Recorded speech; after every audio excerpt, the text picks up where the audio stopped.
The last night. Mr. Utterson was sitting by his fireside one evening after dinner, when he was surprised to receive a visit from Poole. "Bless me, Poole, what brings you here?" he cried, and then taking a second look at him, "What ails you?" he added, "Is the doctor ill?" "Mr. Utterson," said the man, "there is something wrong." "Take a seat, and here is a glass of wine for you," said the lawyer. "Now, take your time, and tell me plainly what you want." "You know the doctor's ways, sir," replied Poole, "and how he shuts himself up." "Well, he's shut up again in the cabinet, and I don't like it, sir. I wish I may die if I like it." "Mr. Utterson, sir, I'm afraid." "Now, my good man," said the lawyer, "be explicit. What are you afraid of?" "I've been afraid for about a week," returned Poole, doggedly disregarding the question, "and I can bear it no more." The man's appearance amply bore out his words. His manner was altered for the worse, and except for the moment when he had first announced his terror, he had not once looked the lawyer in the face. Even now, he sat with the glass of wine untasted on his knee, and his eyes directed to a corner of the floor. "I can bear it no more," he repeated. "Come," said the lawyer, "I see you have some good reason, Poole. I see there is something seriously amiss. Try to tell me what it is." "I think there's been foul play," said Poole, hoarsely. "Foul play?" cried the lawyer, a good deal frightened and rather inclined to be irritated in consequence.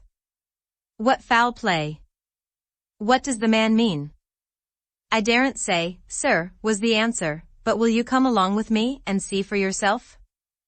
Mr. Utterson's only answer was to rise and get his hat and greatcoat, but he observed with wonder the greatness of the relief that appeared upon the butler's face, and perhaps with no less, that the wine was still untasted when he set it down to follow. It was a wild, cold, seasonable night of March, with a pale moon, lying on her back as though the wind had tilted her, and flying rack of the most diaphanous and lawny texture. The wind made talking difficult, and flecked the blood into the face. It seemed to have swept the streets unusually bare of passengers, besides, for Mr. Utterson thought he had never seen that part of London so deserted. He could have wished it otherwise. Never in his life had he been conscious of so sharp a wish to see and touch his fellow creatures, for struggle as he might, there was borne in upon his mind a crushing anticipation of calamity. The square, when they got there, was full of wind and dust, and the thin trees in the garden were lashing themselves along the railing.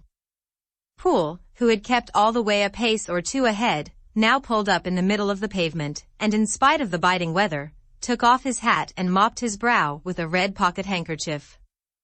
But for all the hurry of his coming, these were not the dews of exertion that he wiped away, but the moisture of some strangling anguish, for his face was white and his voice, when he spoke, harsh and broken. "Well, sir," he said, "here we are, and God grant there be nothing wrong." "Amen, Poole," said the lawyer. Thereupon the servant knocked in a very guarded manner, the door was opened on the chain, and a voice asked from within, "Is that you, Poole?" "It's all right," said Poole. "Open the door." The hall, when they entered it, was brightly lighted up, the fire was built high, and about the hearth the whole of the servants, men and women, stood huddled together like a flock of sheep.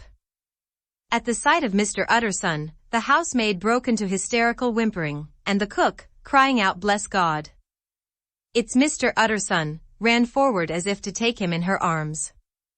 What? Are you all here?" said the lawyer peevishly. "Very irregular, very unseemly, your master would be far from pleased." "They're all afraid," said Poole. Blank silence followed, no one protesting, only the maid lifted her voice and now wept loudly. "Hold your tongue," Poole said to her, with a ferocity of accent that testified to his own jangled nerves, and indeed, when the girl had so suddenly raised the note of her lamentation, they had all started and turned towards the inner door with faces of dreadful expectation. "And now," continued the butler, addressing the knife boy, "reach me a candle, and we'll get this through hands at once." And then he begged Mr. Utterson to follow him, and led the way to the back garden. "Now, sir," said he, "you come as gently as you can. I want you to hear, and I don't want you to be heard. And see here, sir, if by any chance he was to ask you in, don't go. Mr. Utterson's nerves, at this unlooked-for termination, gave a jerk that nearly threw him from his balance, but he recollected his courage and followed the butler into the laboratory building through the surgical theater, with its lumber of crates and bottles, to the foot of the stair. Here Poole motioned him to stand on one side and listen, while he himself, setting down the candle and making a great and obvious call on his resolution, mounted the steps and knocked with a somewhat uncertain hand on the red baize of the cabinet door. "Mr. Utterson, sir, asking to see you," he called, and even as he did so, once more violently signed to the lawyer to give ear. A voice answered from within. "Tell him I cannot see anyone," it said complainingly. "Thank you, sir," said Poole, with a note of something like triumph in his voice, and taking up his candle, he led Mr. Utterson back across the yard and into the great kitchen, where the fire was out and the beetles were leaping on the floor. "Sir," he said, looking Mr. Utterson in the eyes, "was that my master's voice?" "It seems much changed," replied the lawyer, very pale, but giving look for look. "Changed? Well, yes, I think so," said the butler. "Have I been 20 years in this man's house, to be deceived about his voice?" "No, sir, master's made away with. He was made away with 8 days ago, when we heard him cry out upon the name of God, and who's in there instead of him, and why it stays there, is a thing that cries to heaven, Mr. Utterson." "This is a very strange tale, Poole. This is rather a wild tale, my man," said Mr. Utterson, biting his finger. "Suppose it were as you suppose, supposing Dr. Jekyll to have been, well, murdered, what could induce the murderer to stay?" "That won't hold water. It doesn't commend itself to reason." "Well, Mr. Utterson, you are a hard man to satisfy, but I'll do it yet," said Poole.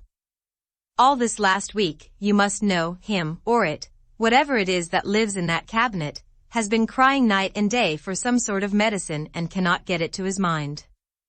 It was sometimes his way, the master's, that is, to write his orders on a sheet of paper and throw it on the stair. We've had nothing else this week back, nothing but papers, and a closed door, and the very meals left there to be smuggled in when nobody was looking. Well, sir, every day, aye, and twice and thrice in the same day, there have been orders and complaints, and I have been sent flying to all the wholesale chemists in town.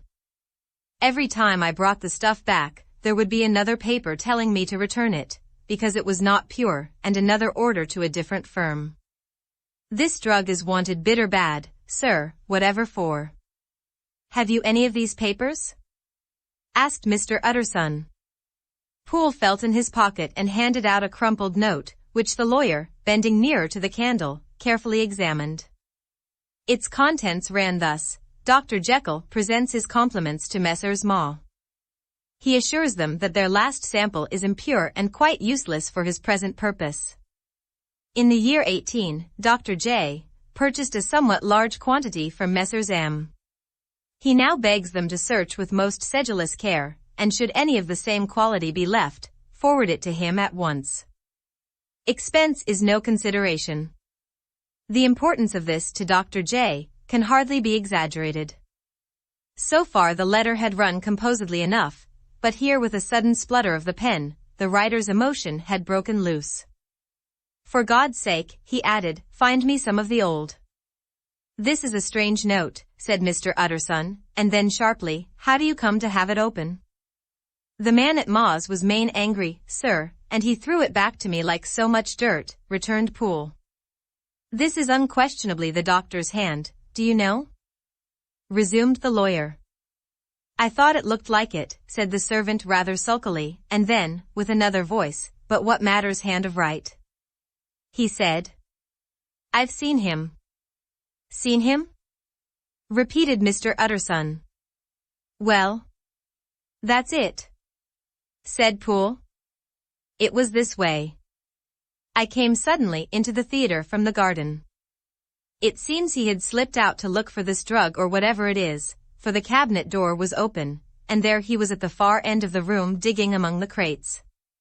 He looked up when I came in, gave a kind of cry, and whipped upstairs into the cabinet. It was but for 1 minute that I saw him, but the hair stood upon my head like quills. Sir, if that was my master, why had he a mask upon his face? If it was my master, why did he cry out like a rat, and run from me? I have served him long enough. And then, the man paused and passed his hand over his face. These are all very strange circumstances, said Mr. Utterson, but I think I begin to see daylight.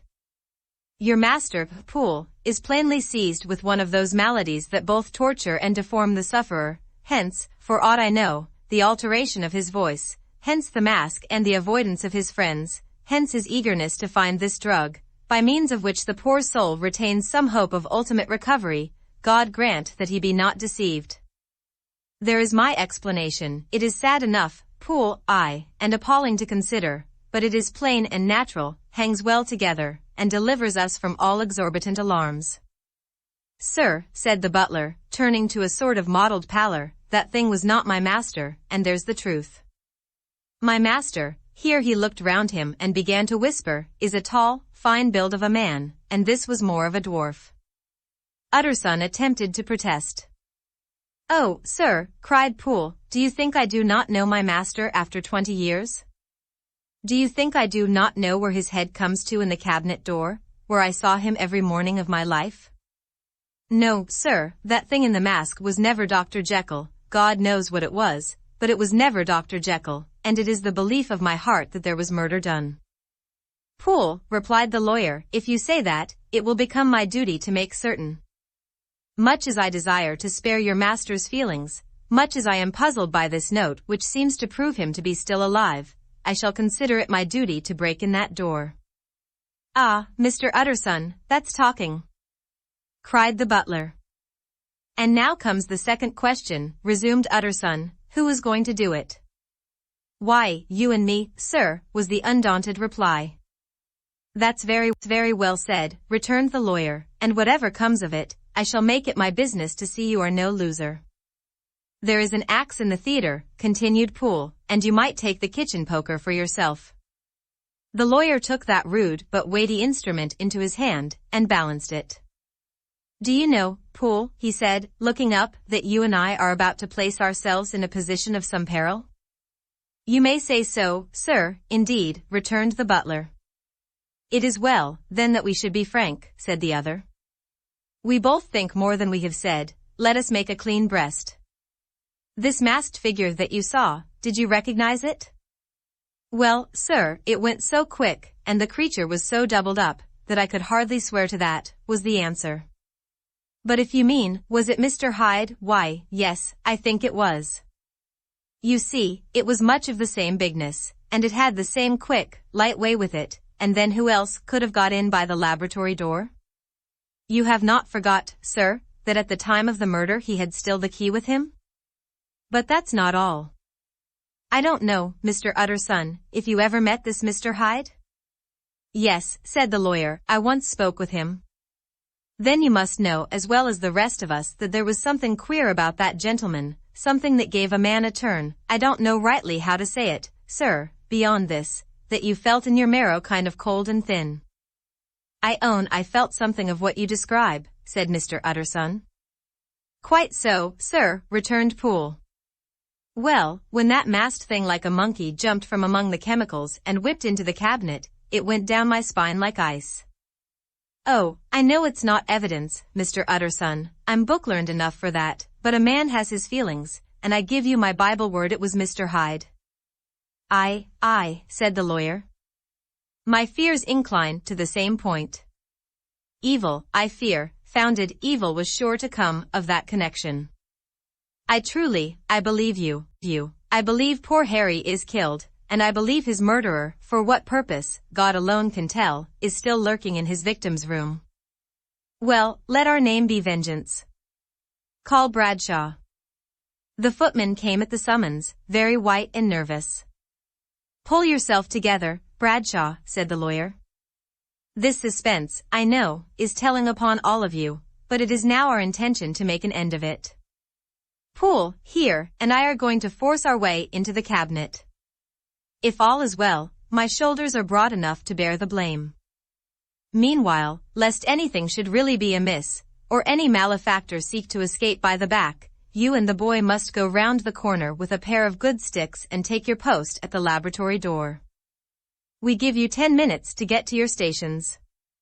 As Bradshaw left, the lawyer looked at his watch. "And now, Poole, let us get to ours," he said, and taking the poker under his arm, led the way into the yard. The Scud had banked over the moon, and it was now quite dark.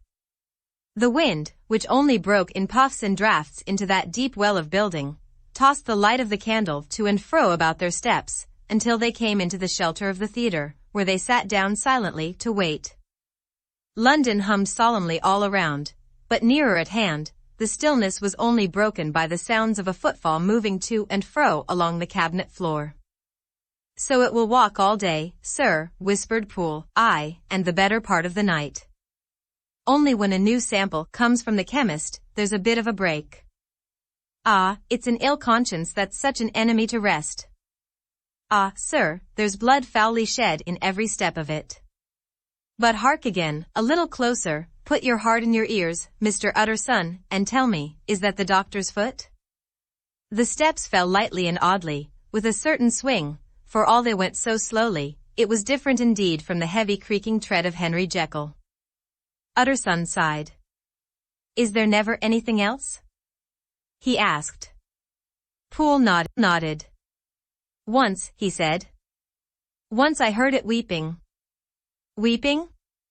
How that?" said the lawyer, conscious of a sudden chill of horror. "Weeping like a woman or a lost soul," said the butler. "I came away with that upon my heart, that I could have wept too." But now the 10 minutes drew to an end. Poole disinterred the axe from under a stack of packing straw. The candle was set upon the nearest table to light them to the attack, and they drew near with bated breath to where that patient foot was still going up and down, in the quiet of the night. "Jekyll," cried Utterson, with a loud voice, "I demand to see you." He paused a moment, but there came no reply. "I give you fair warning, our suspicions are aroused, and I must and shall see you," he resumed, "if not by fair means, then by foul, if not of your consent, then by brute force." "Utterson," said the voice, "for God's sake, have mercy." "Ah, that's not Jekyll's voice, it's Hyde's," cried Utterson. "Down with the door, Poole." Poole swung the axe over his shoulder. The blow shook the building, and the red baize door leaped against the lock and hinges. A dismal screech, as of mere animal terror, rang from the cabinet.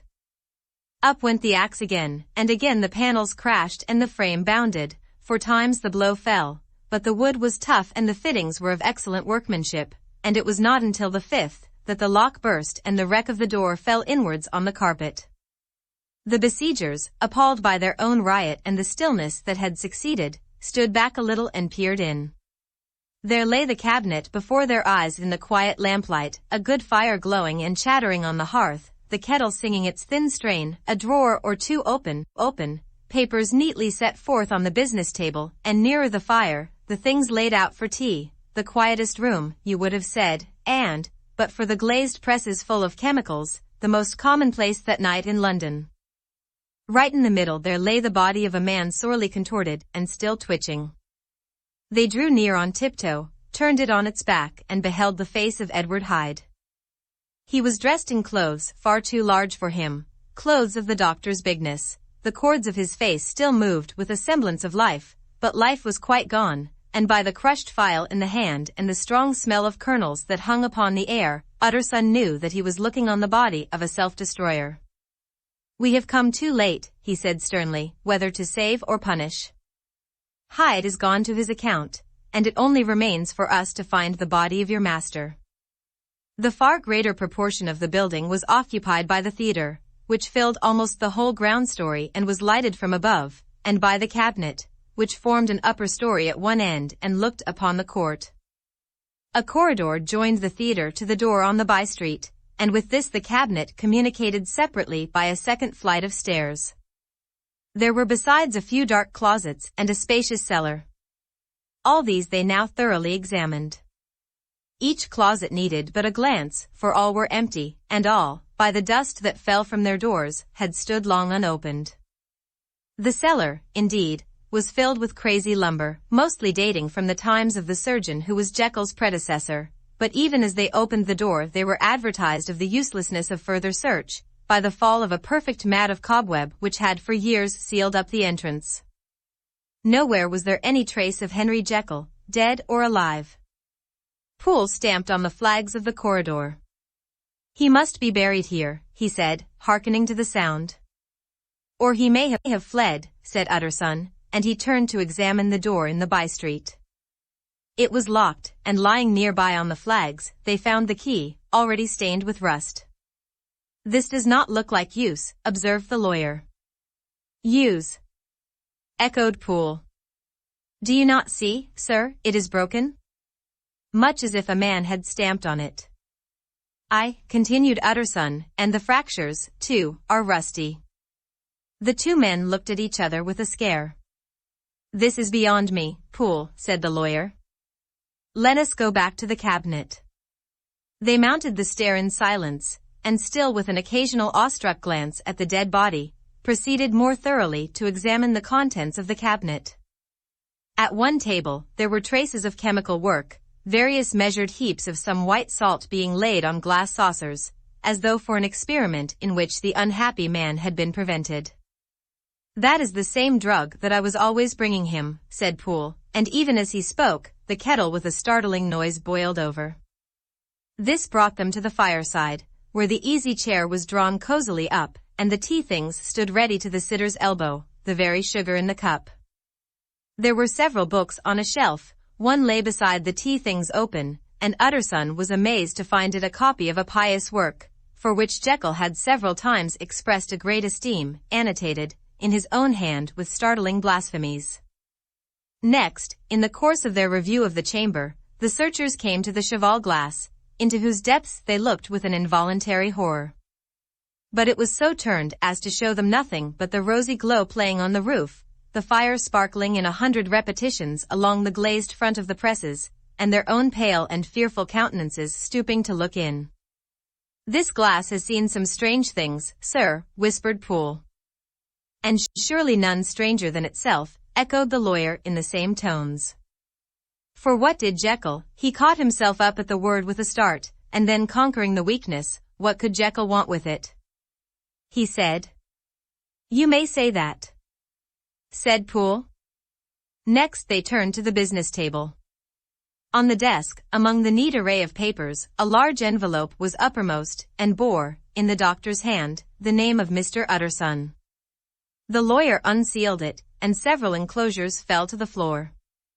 The first was a will, drawn in the same eccentric terms as the one which he had returned 6 months before, to serve as a testament in case of death and as a deed of gift in case of disappearance.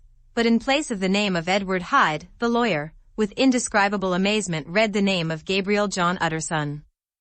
He looked at Poole, and then back at the paper, and last of all at the dead malefactor stretched upon the carpet. "My head goes round," he said. "He has been all these days in possession. He had no cause to like me. He must have raged to see himself displaced, and he has not destroyed this document." He caught up the next paper. It was a brief note in the doctor's hand and dated at the top. "Oh, Poole!" the lawyer cried, "he was alive and here this day. He cannot have been disposed of in so short a space. He must be still alive. He must have fled. And then, why fled? And how? And in that case, can we venture to declare this suicide? Oh, we must be careful. I foresee that we may yet involve your master in some dire catastrophe." "Why don't you read it, sir?" asked Poole. "Because I fear," replied the lawyer solemnly. "God grant I have no cause for it." And with that he brought the paper to his eyes and read as follows. "My dear Utterson, when this shall fall into your hands, I shall have disappeared. Under what circumstances I have not the penetration to foresee, but my instinct and all the circumstances of my nameless situation tell me that the end is sure and must be early. Go then, and first read the narrative which Lanyon warned me he was to place in your hands, and if you care to hear more, turn to the confession of your unworthy and unhappy friend, Henry Jekyll." "There was a third enclosure?" asked Utterson. "Here, sir," said Poole, and gave into his hands a considerable packet sealed in several places. The lawyer put it in his pocket. "I would say nothing of this paper. If your master has fled or is dead, we may at least save his credit. It is now 10, I must go home and read these documents in quiet, but I shall be back before midnight, when we shall send for the police." They went out, locking the door of the theater behind them, and Utterson, once more leaving the servants gathered about the fire in the hall, trudged back to his office to read the two narratives in which this mystery was now to be explained.